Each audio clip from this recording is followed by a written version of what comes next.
আমি যখন ফেমাস হবো আমার দ্বারা যে 10টা পরিবার উপকৃত আমি আপনাকে একটা কথা বলি, যারা আমার ভিডিও দেখে, যারা আমার ফ্যান্স, আমি কিন্তু তাদেরকে বরাবরের মতোই গিফট করে থাকি এরপর এখানে একটা মেয়ে আছে, সে হচ্ছে তোমার নামটা যেন কি, ওর ছোটটা বাচ্চা যেন আছে, রাফিয়াকে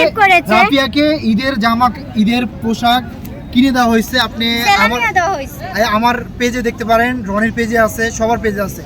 আমরা যদি পাই ওরকম দুস্থ কাউকে, আমার আয় অনুযায়ী আমি যদি পারি অল্প সীমিত হইল, আরেকটা কথা বলি আপনাদেরকে, আরেকটা বিকালে আমি দুইটা সেল এই জায়গা দিয়ে আমি ভাবি যে মাঝে দিয়ে ভাইয়া আমি আপনাকে এই জায়গা থেকে এতিমখানা ওদের বাবা নাই মা নাই, রোড অ্যাক্সিডেন্টে মারা গেছে। আরেকটা বাবা আসলে এক একজনের কন্টেন্ট করার ধরন তো এক এক রকম। ঠিক আছে, আমি তো কন্টেন্ট করি এক ধরনের। ঠিক আছে, তো আমি যদি আমার কাছে যদি এরকম আসে, অবশ্যই আমিও যে আপনি যে কন্টেন্ট করেন এটা আপনার প্রতিভা, কিন্তু আমরা আপনাকে দেখি, আপনাকে সাপোর্ট করি। আপনাদের মতো কন্টেন্ট ক্রিয়েটরকে আমরা উপরে উঠাই।